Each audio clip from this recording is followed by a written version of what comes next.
सभी को जय हिंद दोस्तों। आप सभी का हार्दिक स्वागत है हिंद रिएक्शन टीवी पे। आशा करता हूं कि आप सभी लोग बहुत अच्छे होंगे। तो आज हम आपके लिए एक लेटेस्ट, एक इंटरेस्टिंग और एक बहुत ही मजेदार वीडियो लेकर आए हैं, जिसमें आप देखेंगे पाकिस्तान की पत्रकार महविश नाज को, उनकी स्पेशल गेस्ट होंगी भारत की बेटी और सुप्रीम कोर्ट की सीनियर वकील नाजिया लाई खान जी, जो कि अपने दमदार और बेबाक अंदाज के लिए जानी जाती हैं। और ये चर्चा करेंगी ना सिर्फ हमारे प्यारे देश भारत के बारे में, बल्कि आज पाकिस्तान की जम के बैंड बजने वाली है। तो ये वीडियो काफी इंटरेस्टिंग होगी, इसे अंत तक देखें और चैनल पे नए हैं तो चैनल को सब्सक्राइब कर दें, ताकि हम आपके लिए मजेदार और लेटेस्ट वीडियोस लाते रहें। तो चलिए पहले ये वीडियो देखते हैं और अंत में इसके बारे में बात करेंगे। जय हिंद, जय भारत। एक्सपीरियंस आपके साथ शेयर कर रही हूँ कि पाकिस्तान से मुझे काफी एक दो बार तो लाइव किया था कुछ लोगों ने, तो सामने वाले ने गालियां सुन ली थी। चलें जी, होपफुली हमारे साथ पाकिस्तान से कोई गेस्ट नहीं है तो ऐसा नहीं होगा। बाकी देखते हैं मैम आज का मतलब तुम श्योर हो कि कोई गेस्ट नहीं है तो नाजिया जी भड़केंगी नहीं? हाँ, अगर कोई गेस्ट होता अब तो मैं बड़ा सोच समझ के, कोई यार इतना तगड़ा बंदा है जो कंपटीशन में आ सकता है तो बुलाऊं, वरना मैं नहीं बुलाती आपके साथ किसी को। मैं आई एम आल्सो अफ्रेड मैं नहीं बुला सकती।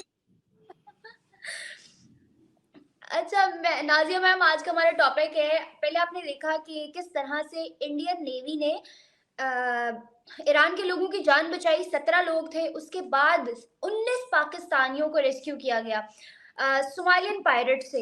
उस पे भी डिफरेंट पाकिस्तानियों की स्टेटमेंट्स आ रही थी। पहले ईरान वाले लोगों को लेके कि हमारी दुश्मनी शुरू हुई तो इंडिया ने सपोर्ट करना शुरू कर दिया, और अब एक नई स्टेटमेंट जो हमें देखने को मिली कि किस तरह से जो है पाकिस्तानियों की जान बचाई गई। उस पे पाकिस्तानी अवाम को एकदम झटका लगा है, सख्ते में चली गई कि ये क्या हो गया, इन्होंने कैसे कर दिया, हमारी नेवी नहीं पहुंची, इनकी पहुंच गई। क्या राय रखती है इसके बारे में, कैसा एक्ट था ये?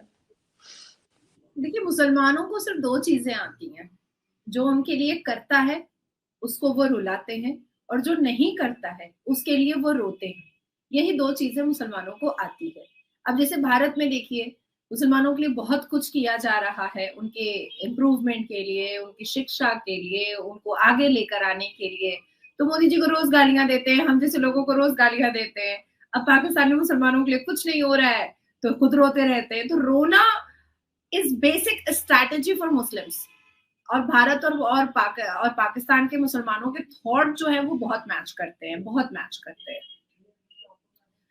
अब हाँ, आईएनएस सुमित्रा ने रेस्क्यू किया है हाईजैक फिशिंग वेसल से 36 क्रू को। इसमें 17 ईरानी थे और 19 पाकिस्तानी थे। 36 आवर्स में साउदर्न अरबिया सी से उनको रेस्क्यू कर लिया गया, उनकी जान बचाई गई है। देखिए, हमारे लिए तो जान जान होती है, वो उस जान में हम पाकिस्तानी और हिंदू और मुस्लिम ये चीजें नहीं देखते हैं। कई बार मैंने देखा है कि कई इस राज्यों में, कई स्टेट्स में फ्लड वगैरह आया है, तो जानवरों को भी रेस्क्यू करने के लिए हमारे भारत में एक अलग से रेस्क्यू टीम है, एनिमल रेस्क्यू टीम, जो उतरती है फ्लड से एनिमल्स को सेव करने के लिए, एनिमल्स को बचाने के लिए। तो हमारे भारत में बहुत जान को एक जीते जागते, चाहे वो जानवर हो चाहे वो इंसान हो, उसको बहुत महत्व दिया जाता है, बहुत इम्पोर्टेंस दिया जाता है। तो ये चीज हम लोग हमेशा सबसे आगे रखते हैं कि एक जीते जागते इंसान को कैसे सेव किया जाए, कैसे सुरक्षित किया जाए, इसको सबसे आगे रखा जाता है। अब आती है बात कि हमारे डॉक्टर एस जयशंकर ने मुंबई के अपने दौरे में कह भी दिया है कि जब अपने कर्तव्य की बारी आती है या किसी की जान बचाने की बारी आती है, तो कभी भी भारत पीछे नहीं रहता है, कभी भी भारत पीछे नहीं हटता है। भारत सबसे आगे बढ़ चढ़ करके हिस्सा लेता है। अब कहीं फ्लड आना हुआ, कहीं बैटल हुआ, कहीं वॉर हुआ, तो इन सारी चीजों में, या कहीं पर कोई बीमारी बढ़ जाती है, तो इन सारी चीजों में भारत सबसे आगे बढ़ चढ़ करके हिस्सा लेता है। अब आती है बात कि 2200 टन ऑफशोर पेट्रोल वेसल जो है वो गलत तरीके से चोरी बेईमानी करने की कोशिश की जा रही थी। उसके बाद इसी के साथ साथ जो तो धरपकड़ हुआ ही है अरेबियन सी और गल्फ ऑफ ईडन के माध्यम से, और लेकिन साथ साथ हम जब कहते हैं आगे बढ़ करके हमारा नेवी बहुत स्ट्रांग है, हमारा डिफेंस बहुत स्ट्रांग है, हमारी इकोनॉमी बहुत स्ट्रांग है, हमारा कल्चर बहुत स्ट्रांग है, हमारी संस्कृति बहुत स्ट्रांग है, हमारे संस्कार बहुत स्ट्रांग है, हमारा एजुकेशन बहुत स्ट्रांग है, हमारा देश बहुत स्ट्रांग है।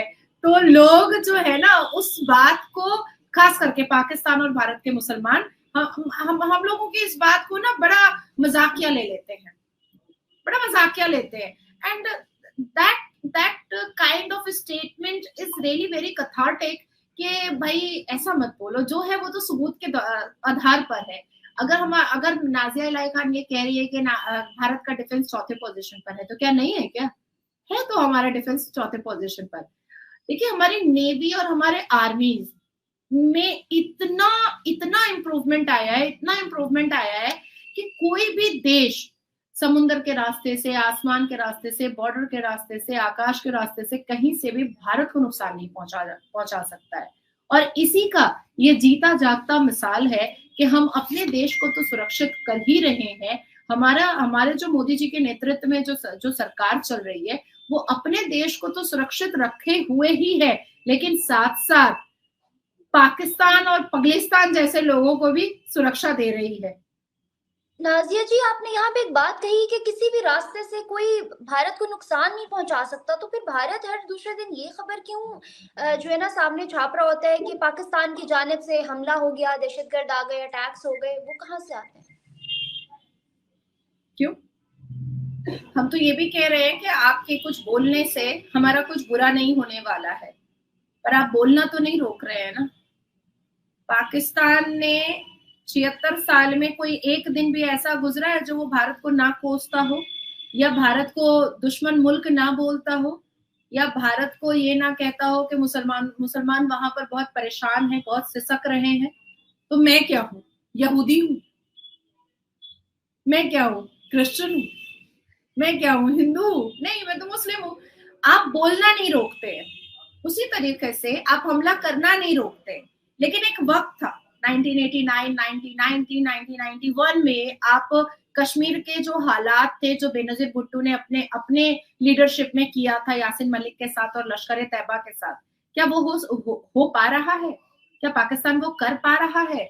जिस तरह से अजमल कसब को भेजा जाता था, जिस तरह से हाफिज सईद स्ट्रैटेजी सेट किया करता था, जिस तरह से याकूब मेमन को पाला भारत के अंदर ही पाला जाता था, उसको सुविधाएं दी जाती थी भारत का बुरा करने के लिए, क्या अब आप कर पा रहे हैं? क्या पाकिस्तान कर पा रहा है? नहीं कर पा रहा है, नहीं कर पा रहा है, क्योंकि नहीं कर पाएगा। हम अपने भारत को सुरक्षित रखे हुए हैं, और एक इतना स्ट्रॉन्ग प्रधानमंत्री है हमारे पास, और इतना स्ट्रॉन्ग फॉरेन मिनिस्टर है, इतना स्ट्रॉन्ग डिफेंस मिनिस्टर है, जो ये करने नहीं देगा। पर होता है ना कि कुत्ते की दुम को आप 10 जन्म भी गाड़ दो तो भी वो टेढ़ी की टेढ़ी ही निकलेगी। उसी तरीके से बंदर बूढ़ा भी हो जाता है तो भी वो गुलाटी मारना नहीं छोड़ता है। तो उसी तरीके से पाकिस्तान अपनी बेहुदा और नापाक हरकतों से पीछे नहीं हट रहा है, बैकफुट नहीं ले रहा है। शर्म नाम की अब आप ये क्वेश्चन करके खुद फंस चुकी हैं महविश। एक तरफ हम आपके 19 पाकिस्तानी लोगों को बचा रहे हैं, और दूसरी तरफ आप ही सीना चौड़ा करके कह रही हैं कि अगर आप इतने स्ट्रांग होते तो कैसे आप रोज बोलते हैं कि हमला हो रहा है। हमला कौन कर रहा है? आप करने की कोशिश कर रहे हैं, पर आप नाकामयाब हो जा रहे हैं, मुंह के बल गिर जा रहे हैं। आप बेशर्मों की तरह अपनी नजरें झुकाने के बजाय ये कहते हैं भारत हमारा दुश्मन मुल्क है। अरे भाई, भारत के इसकी सेना इतनी स्ट्रांग है कि पाकिस्तान के ऑक्यूपाइड पीओके के लिए हमने आराम से 24 सीटें घोषित कर दी हैं। और देखिए, गिलगित बलोच, बल्दिस्तान, पीओके बिल्कुल पाकिस्तान की सरकार के अगेंस्ट में, एकदम अगेंस्ट में। आप देखिए कितनी खूबसूरती से, बिना कुछ झगड़ा झमेला किए, बिना कोई वॉर किए पीओके हम ले लेंगे, आराम से ले लेंगे। तो आपका सवाल जो था ना, आपको लगा कि बहुत जबरदस्त आपने सवाल कर दिया है, अब तो नाजिया जी उलझ जाएंगी, अब नाजिया जी के पास जवाब नहीं होगा। लेकिन ऐसा मुझे नहीं लग सकता। मैंने ऑडियंस को जवाब सुनाने के लिए ही सवाल किया था, ऐसा मुझे नहीं लग सकता। अच्छा, तो ऐसा मुझे बिल्कुल नहीं लग सकता। अभी आप देखो ना, आप 19 पाकिस्तानी को बचाया गया है। अब आप पाकिस्तान में आप रिएक्शन लो, पाकिस्तान के लोगों से आप रिएक्शन लो, क्योंकि 99% तो आप लोग मुसलमान ही हो वहां पर। आप उनसे रिएक्शन लो, आप रिएक्शन लेकर के पूछो कि देखिए, आप जिसको दुश्मन मुल्क कहते हैं, उन्होंने तो हमारे 19 पाकिस्तानी को बचा दिया, और एक बार कहा भी नहीं कि देखो हमने पाकिस्तानी को बचाया है, एक बार कहा भी नहीं, कोई क्रेडिट भी नहीं लिया। तो इसके बारे में आपकी क्या राय है? वो कहेगा बचाया, पर वो लोग हिंदू है, वो लोग काफिर है, उसका मदद को हम लोग वैल्यू नहीं करेंगे, उन लोगों के मदद का कोई वैल्यू नहीं है, हम लोग कुछ नहीं जानते, जिसको बचाया है वो जाने। तो मुसलमानों का एक तरीका होता है कि जिस थाली में वो खाते हैं उसी थाली में वो पजामा नाड़ा खोल करके हक भी देते हैं। ये मुसलमानों का तरीका आज का नहीं है, बहुत पुराना है, बहुत पुराना है। नाजिया जी, एक तरफ पाकिस्तान में भी इलेक्शन चल रहे हैं, इंडिया में भी इलेक्शन चल रहे हैं, एक तरफ तो पाकिस्तान में हर बंदा कुर्सी के चक्कर में जंग लड़ रहा है, दूसरी जानिब पाक आर्मी जो बहुत टाइम से चुप बैठी हुई है, लेकिन हिंदुस्तानी आर्मी ने सऊदिया को भी ट्रेनिंग देना शुरू कर दी है, वो भी पाकिस्तान के बॉर्डर पे। तो ये न्यूज आई गेस आपने देखी होंगी। ये क्या स्ट्रेटेजीज आप लोग अपनाना चाह रहे हैं, कहाँ से ला रहे हैं ये दिमाग, मैं जानना चाहूंगी। बीजेपी करा रहा है, कौन, आपकी एस्टेब्लिशमेंट बहुत स्ट्रांग हो गई है या कुछ और है? देखिए, सबसे पहले तो मैं एक बात बता दूं आपको कि कभी भी भारत पर 1947 से आप इतिहास के पन्नों को उठाइए, भारत पर कभी भी रूल आर्मी का नहीं हो सकता है, कभी भी नहीं हो सकता है, क्योंकि भारत के पॉलिटिकल पावर बहुत स्ट्रांग है, बहुत स्ट्रांग है। हाँ, मैं ये जरूर मानूंगी कि अब तक भारत को सबसे आगे निकल जाना चाहिए था, लेकिन कुछ ऐसे प्रधानमंत्री हमारे देश के बने थे जिन्होंने भारत को पीछे खींचने की पूरी कोशिश की थी, बहुत कोशिश की थी। पर अब भारत में एक ऐसे प्रधानमंत्री हैं जिनको भारत माता के अलावा कुछ दिखाई नहीं देता है, कुछ भी दिखाई नहीं देता है।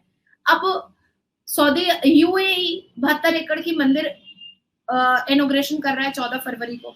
अब आप कहिएगा क्या एस्टैब्लिशमेंट है, क्या क्या मंत्र है, क्या मंत्रा है, बताइए। अब सऊदी अरबिया में भगवत गीता पढ़ाई जा रही है, अब इसमें हम क्या कर सकते हैं। सऊदी अरबिया में एक्स्ट्रा करिकुलम एक्टिविटीज में भगवत गीता रख दी गई है, अब इसमें हम क्या कर सकते हैं। पूरे 180 देशों से ऊपर भव्य राम मंदिर में जब प्राण प्रतिष्ठा हुई भगवान राम की, तो 180 देश से ऊपर ने भगवान राम की भक्ति में लीन हो गए, अब इसमें हम क्या कर सकते हैं। 180 देश से ऊपर लोगों ने भगवान राम की भक्ति में लीन होकर के दिया जलाया, इसमें हम क्या कर सकते हैं। बुर्ज खलीफा में भगवान राम के चित्र दिखाए गए 22 जनवरी को, इसमें हम क्या कर सकते हैं। सऊदी अरबिया को ऐसा लगता है कि उनकी जो सेना है, उनके जो आर्मीज हैं, वो हमारे यहाँ ज्यादा बेटर ट्रेन हो सकते हैं, तो इसमें हम क्या कर सकते हैं। इसमें तो हम कुछ नहीं कर सकते। ईरान को ऐसा लगता है, समझ आ गई, लेकिन नाजिया मैम सॉरी आपको टोक रही हूँ, वो पाकिस्तान के बॉर्डर पे ट्रेनिंग क्यों दी जा रही है? ये कोई पॉलिटिकल स्टंट है? बॉर्डर का हमारा हिस्सा है ना, हम कुछ भी करें, बॉर्डर का हमारा हिस्सा है ना, हम कुछ भी करें, आपको क्या लेना देना है, आपको क्या मतलब है। हम छलांग मार करके उधर तो नहीं सिखा रहे हैं ना, हम छलांग मार के उधर तो नहीं सिखा रहे हैं ना, हम अपने एरिया में अपने हिस्सा में सिखा रहे हैं ना, हम कहीं पर भी सिखाए, हमको क्या, आपको क्या मतलब है। मुस्लिम कंट्रीज इंडिया क्यों करती हैं, कभी पाकिस्तान का जिक्र क्यों नहीं किया? लेकिन मुझे लगता है कि अगर आप सही से खुद से जवाब मांगिएगा तो आपको खुद मिल जाएगा, आपको खुद जवाब मिल जाएगा। लेकिन फिर भी आप मेरे मुंह से बुलवाना चाहती हैं, तो चलिए बोल ही देती हूँ।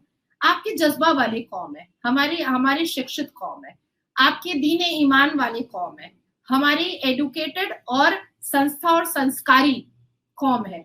आपके यहाँ दीन ईमान और जज्बा इस्लाम में गला रेतना सिखाया जाता है, हमारे यहाँ गला रेतने वाले को जेल की सलाखें दिखाई जाती हैं। आपके यहाँ मस्जिदों में बम लगा करके मस्जिदें फोड़ी और तोड़ी जाती हैं। हमारे भारत में 3 लाख से ऊपर मस्जिदें हैं और बड़ी आलीशान खूबसूरत बनी हुई है।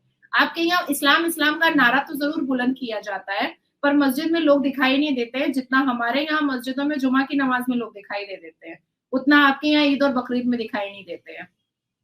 आपके यहाँ हर रोज बताया जाता है दीन इस्लाम, जज्बा इस्लाम, जज्बा ईमान, और शिक्षा में नील बटा सन्नाटा। बंदर की तरह गुलाटी मारने से आपके यहाँ के मर्द और औरतें पीछे ही नहीं हट रही हैं, पीछे ही नहीं हट रही हैं। औरतों से आप लोग रिव्यू लेते हैं, रिएक्शन लेते हैं, तो वो लोग कहती नहीं, हमारा इस्लाम बोला है कि मेरा शौहर 4 बीवी रख सकता है, तो हम सो जाएंगे धक्का धुक्की करके भी, लेकिन हम लोग 4 बीवी मिलकर सोएंगे। ए उधर हट ना, थोड़ा उधर हट, मेरा पति को मुझे छूने देना, मेरा शौहर को मुझे थोड़ा उधर हट ना भाई। लेकिन वो लोग 4 बीवियां पसंद कर रही हैं क्योंकि इस्लाम ने कहा है, पर हम नहीं करेंगे। हमारे यहाँ women self identification, women self respect को बहुत वैल्यू दिया जाता है। और अभी 26 जनवरी हमारे गणतंत्र दिवस में महिलाओं की जो एम्पावरमेंट, महिलाओं की जो शक्ति पूरी दुनिया ने देखी है। भारत ने महिलाओं की शक्ति का डंका पीट दिया है पूरी दुनिया के सामने और फ्रांस के प्रेसिडेंट के सामने, और पूरी दुनिया इस डंके की आवाज को सुन करके समझ रही है कि भारत की महिला से उलझना तो बहुत दूर की बात है, टेढ़े मुंह बात भी करना बहुत मुश्किल हो जाएगा, बहुत मुश्किल हो जाएगा। हमारे भारत की महिलाओं को एक तरफ अगर देवियों की तरफ पूजा जाता है, तो दूसरी तरफ आर्मी आर्मी का जो चीफ होता है या आर्मी के जो बैलेट संभालते हैं, जो फाइटर जेट चलाती हैं, वो भी महिलाएं होती हैं। बटालियन चला रही हैं चीफ होकर के, आर्मी की बटालियन चला रही हैं। महाराष्ट्र में एक 21 साल की शिया बच्ची, आपके यहाँ तो शिया को मारपीट दिया जाता है, खत्म कर दिया जाता है, हमारे यहाँ बहुत बहुत प्राउड की बात है कि महाराष्ट्र में जोगेश्वरी की 21 साल की एक शिया लड़की जो है वो कमर्शियल पायलट हुई है, कमर्शियल पायलट। 21 साल की बच्ची, 25 साल की बच्चियां जो हैं वो पायलट बन रही हैं। मेरी खुद एक फ्रेंड है, वो खुद एयर होस्टेस है और उसकी बेटी पायलट हुई है। बेटी भी मेरी फ्रेंड है, माँ भी मेरी फ्रेंड है, दोनों मेरी दोस्त है और बहुत करीबी दोस्त है। उसका नाम मोनिका है। दोनों माँ बेटी इतनी खूबसूरत है, और बेटी जो है वो पायलट हुई है और माँ जो है वो इंटरनेशनल एयरलाइंस में एयर होस्टेस है। और उसके बाद से ही मेरा बेटा भी उछलने लगा, मम्मा मैं पायलट बनूंगा, मम्मा मैं पायलट बनूंगा। हालांकि अभी वो क्लास 10 में। तो हाँ बिल्कुल, तुम भी फाइटर जेट चलाओ, तुम भी अपने आप को समर्पित कर दो देश के लिए। तो वो कमर्शियल पायलट बनना चाहता है और मैं उसको भेजने के लिए भी तैयार हूँ। नहीं अल्लाह मेरे बेटे को कुछ हो जाएगा, अल्लाह, अरे नहीं। तो आप इन चीजों से बाहर ही नहीं निकल रही है ना, एक किताब से आप बाहर नहीं निकलिएगा तो आप कुछ भी अचीव नहीं कर सकती हैं। अब महविश, क्या आपको क्रिटिसिज्म फेस नहीं करना पड़ता है क्या? आपको भी तो क्रिटिसिज्म बहुत फेस करना पड़ता है। बहुत सारा तो फिर, लेकिन हमारे यहाँ ऐसा कुछ भी नहीं है। हम क्रिटिसिज्म फेस करते हैं, लेकिन मुसलमानों की तरफ से करते हैं। 82.7% सनातनियों की तरफ से हम क्रिटिसिज्म फेस नहीं करते। वो तो मुझे झांसी की रानी बोलते हैं, मुझे भारत की बेटी बोलते हैं, टाइग्रेस बोलते हैं, लेकिन मुसलमान मुझे अभी कमेंट्स में भी एक बंदा बार बार रिपीट एक ही मैसेज किए जा रहा है, भारत की शेरनी आ गई, भारत की शेरनी आ गई। मैंने सोचा आप लिखती हैं तो मैं बताती हूँ। मेरे सनातनी भाई, और अभी इसमें कोई मुसलमान आएगा, वो बोलेगा ऐ साली प्रोस्टिट्यूट कहीं की, ऐ साली हलाला की पैदाइश कहीं की, ऐ साली हरामी कहीं की, ऐ साली काफिर कहीं की, वो यही बोलेगा। मैं मुसलमानों से गालियां सुनते सुनते मतलब मैं थक चुकी हूँ। और लेकिन ऑन दी अदर हैंड आप देखो कि सनातनी 82.7% लोग मुझे माथे और पलकों पे बिठाते भी नहीं थके हैं, बिल्कुल नहीं थके हैं। नाइस। क्योंकि ऐसा धर्म है। देखो मैं तो बचपन से महविश सनातनियों की भीड़ में ही रही हूँ। इवन मैं जिस अपार्टमेंट में रहती हूँ, उस अपार्टमेंट में एक भी घर मुसलमानों का नहीं है, और मैंने इंटेंशनली आइडेंटिफिकली मैंने वैसा अपार्टमेंट चूज किया है रहने के लिए। मैं पिछले 12 साल से उस अपार्टमेंट में रह रही हूँ। हालांकि मेरा घर वेस्ट बंगाल में भी है, दिल्ली में भी है और बॉम्बे में भी है। तो मैंने ऐसे अपार्टमेंट चूज किए जहां पर मुसलमान आसपास ना हो, गलती से भी आसपास ना हो, क्योंकि वो मुझे क्रिटिसाइज ही करेंगे, वो मुझे गालियां ही देंगे। लेकिन जब मैं अपने अपार्टमेंट से निकलती हूँ तो लोग मुझे अप्रिशिएट करते। कल आपका शो देखा, बहुत अच्छा बोला आपने, अरे कल आपका शो देखा, अरे बाप रे बाप, आपको कानून का बहुत नॉलेज है दीदी, कल आपका शो देखा, नाजिया बेटा कल आपका शो देखा, अरे बाप रे बाप क्या जवाब आपने दिया है। तो ये सुनने से ना अपनी देखो हिंदू धर्मों में होता सब मिलता है। हाँ, रिस्पेक्ट क्यों मिल रहा है? हिंदू धर्मों में नोटिस और नोटेड क्या किया जाता है कि ये जो व्यक्ति है, ये जो बहुत रिनाउंड है या बहुत फेमस है, तो ये किस बिना पर फेमस है? उसकी क्रेडिबिलिटी, उसकी कैपेसिटी, उसकी कैपेबिलिटी, उसका एडुकेशन, उसके संस्कार, उसकी सभ्यता, उसके बोलचाल से उसको जज किया जाता है, उसको देखा जाता है और तब टिप्पणियां दी जाती है। नहीं, ये बहुत डिवोटी है अपने भारत के लिए, ये बहुत डिवोटी है संविधान के लिए। और मुसलमान में क्या किया जाता है? ओह छिया छी, हिजाब नहीं पहनी, हाँ है तो है एलएलबी का डिग्री, हो तो हो बड़ी फेमस, पर हिजाब नहीं पहनी, छाती नहीं छुपाई, सीना ढको, चेहरा ढको। अरे भैया अरे बंदर छापो, मेरा सीना देख ही क्यों रहे हो? तुम अपनी आंखों में शर्म ले आओ ना, तो मेरा सीना देखो ही मत ना। तुम बेहूदगी, अश्लीलता, बेशर्मी तुम खत्म कर दो, फिर तुमको नाजिया इलाही खान के अंदर उसकी क्रेडिबिलिटी दिखाई देगी। तो this is the basic reason Mahvish कि पाकिस्तान आगे नहीं बढ़ रहा है, और जिस तरह से आप लोग इतना क्रिटिसिज्म में भरे पड़े हैं। Pakistan never believe on optimism, Pakistan only believe on criticism. आपके हाथ में भीख का कटोरा आ गया है, लेकिन आप देखो इमरान खान को 10 साल के लिए जेल, 14 साल के लिए जेल। महविश ने पैंट पहन लिया, महविश काफिर है। अरे शिया ने ऐलान कुछ कर दिया, उसने तबलीग कर दिया, वो काफिर है। किसी ने हिंदू धर्म को अच्छा बोल दिया, उसका गला रेत दो। अच्छा, उस सिंध में हिंदू बच्ची पैदा हुई है, उसको झांक झांक के देखते रहो, सलवार चेक करते रहो, जैसे ही वो 5 साल की होगी 50 साल के आदमी से उसका शादी कर दिया जाएगा। तो ये सारी चीजें आपके पाकिस्तान में चल रही हैं, और ये यूएन को भी पता है। यूएन को भी पता है, यूएन ने आपके ऊपर ठप्पा लगा दिया है कि आप टेररिस्ट इंडस्ट्रीज और टेररिस्ट ऑर्गेनाइजेशन चलाते हैं।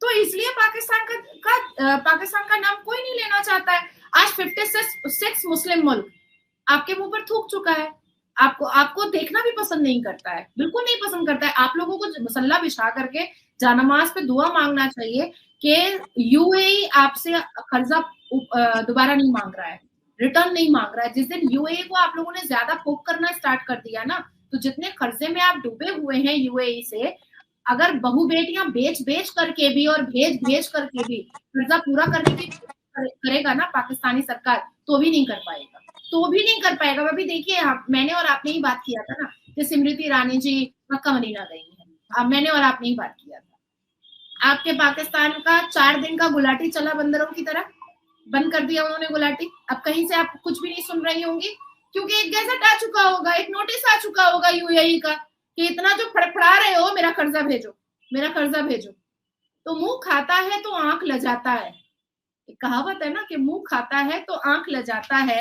तो ये सब बहुत महत्वपूर्ण चीज है। और पाकिस्तान के लिए मैं एक और मुहावरा आपको पढ़ करके सुना देती हूँ कि आपने कहा कि भारत सब कोई करता है, पाकिस्तान क्यों नहीं, पाकिस्तान कोई क्यों नहीं करता है। To cast pearls before swine, अदरक क्या जाने बंदर क्या जाने अदरक का स्वाद।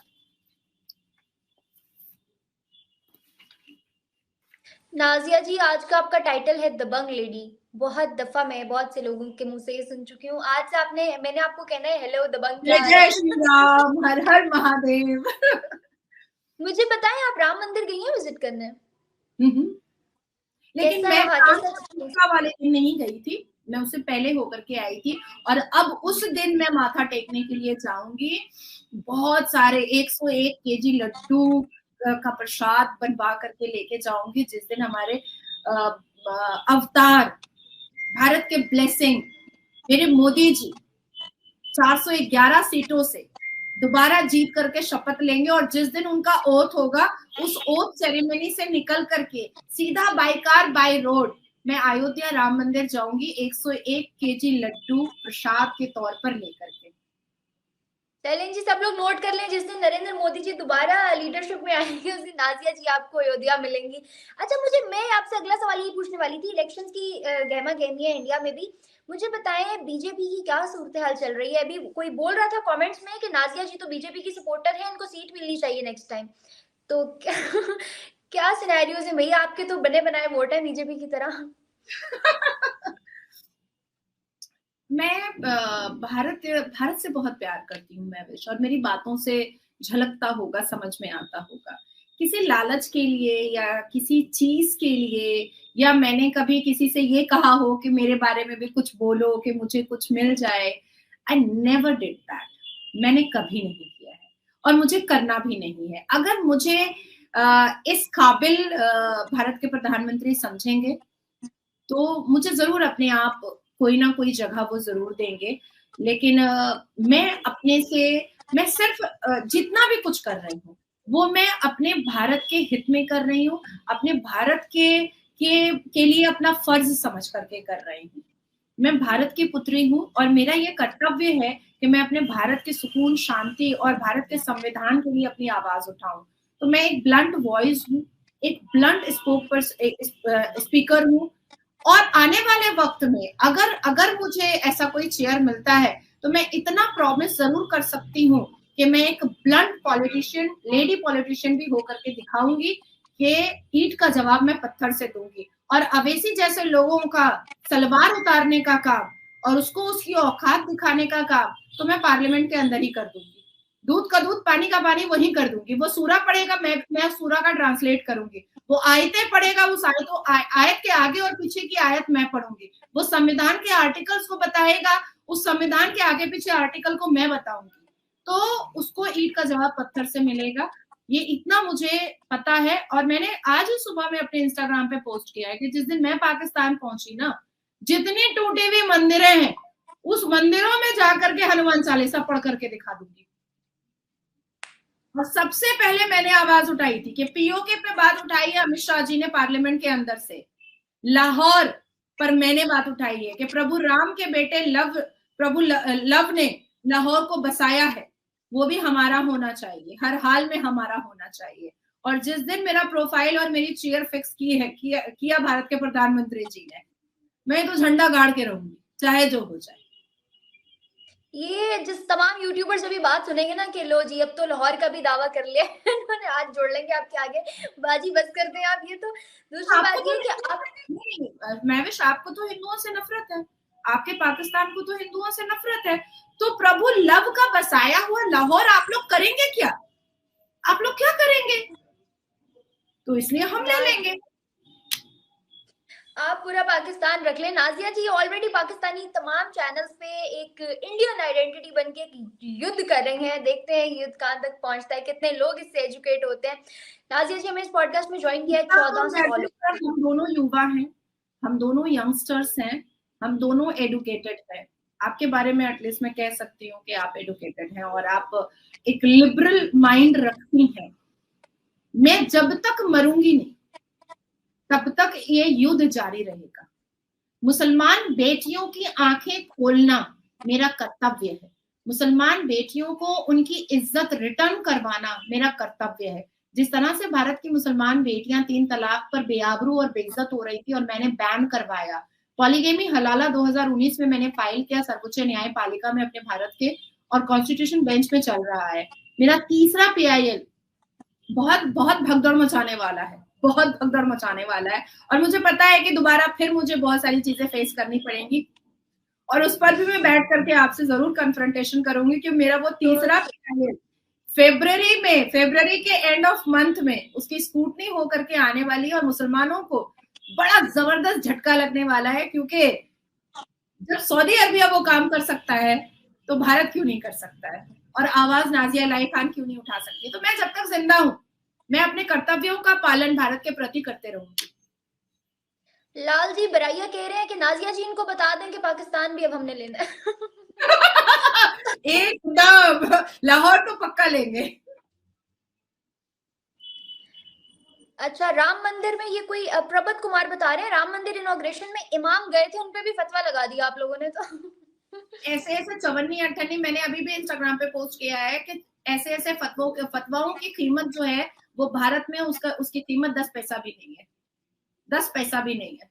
भारत संविधान से चलेगा, भारत किसी के फतवा से नहीं चलेगा। और जो भी फतवा जारी करने वाला है हाथ पकड़ करके हम लोग सब मिल करके उसको अटारी बॉर्डर या वाघा बॉर्डर महविश जी के पास छोड़ दिया करेंगे। मेरे पास मत छोड़िएगा, कहीं दूर उसी साइड पे फेंक दीजिएगा। बेचारी ये खुद परेशान है। मैं तो कपड़े अब मुझे देखना पड़ता है कि मुझे किस जगह जाना है तो मैं उसके अकॉर्डिंग कपड़े पहनूं। मैं कहीं भी कुछ भी पहन के नहीं जा सकती हूँ, तो ये वाला प्रॉब्लम तो मैं बहुत टाइम से फेस कर रही हूँ इसलिए। और पता नहीं कितने फतवे आने वाले एक टाइम में अगर मैं फेमस हो गई तो फतवों की लाइनें लगी हुई होंगी, अभी तो बहुत कम लोग जानते हैं ना। आपके लिए दुआ करूंगी कि आप जरूर फेमस हो। बस फिर टिकट करा दें आप मुझे अब देखो मैं तो लड़का भी नहीं हूँ जो तुमको शादी का प्रॉमिस कर दूं, और अगर तुम होती भी तो मैं पाकिस्तानी लड़की से या पाकिस्तानी लड़के से तो मैं शादी करने वाली होती नहीं। और अभी इस उम्र में मैं क्या ही शादी के बारे में सोचूं, अब तो 10 साल के बाद मैं बहू ढूंढूंगी। नहीं आप सोच सकती हैं, आप खुद इतनी यंग हैं। दोस्तों आशा करता हूँ कि वीडियो को आपने अंत तक देखा होगा और हमेशा की तरह नाज़िया इलाही खान जी का दमदार और बेबाक अंदाज आपको काफी पसंद आया होगा और इस पूरे डिस्कशन ने आपको काफी ज्यादा प्रभावित किया होगा और आपको बहुत कुछ जानने को मिला होगा, जहाँ पे ना सिर्फ नाज़िया खान जी ने बात की हमारे प्यारे देश भारत के बारे में, बल्कि पाकिस्तान की अच्छे से क्लास लगाई और भारत में बैठे विरोधी जो खासकर खाते भारत का है और दलाली पाकिस्तान की करते हैं, उनकी भी जम के क्लास लगाई। और खासकर पाकिस्तान में बैठे वो मजहब के ठेकेदार जो इस्लाम के नाम पे लोगों के ऊपर फतवे जारी करते हैं और मजहब के नाम पे लोगों की जान लेते हैं। तो आशा करता हूँ वीडियो आपको काफी पसंद आई होगी। अगर ये वीडियो आपको अच्छी लगी है तो इसे लाइक और शेयर जरूर कर दें और अपने विचार हमें कमेंट सेक्शन में लिखकर जरूर बताएं। और एक बार फिर चैनल पे नए हैं तो चैनल को सब्सक्राइब कर दें ताकि हम अपनी लेटेस्ट इंटरेस्टिंग मजेदार और इन्फॉर्मेशन से भरी वीडियोस लाते रहें। तो चलिए फिर मिलेंगे ऐसी किसी दमदार और इंटरेस्टिंग वीडियो में। तब तक अपना ध्यान रखिए और इस चैनल को प्लीज सब्सक्राइब कर दें क्योंकि ये एक भारतीय चैनल है। जय हिंद, जय भारत।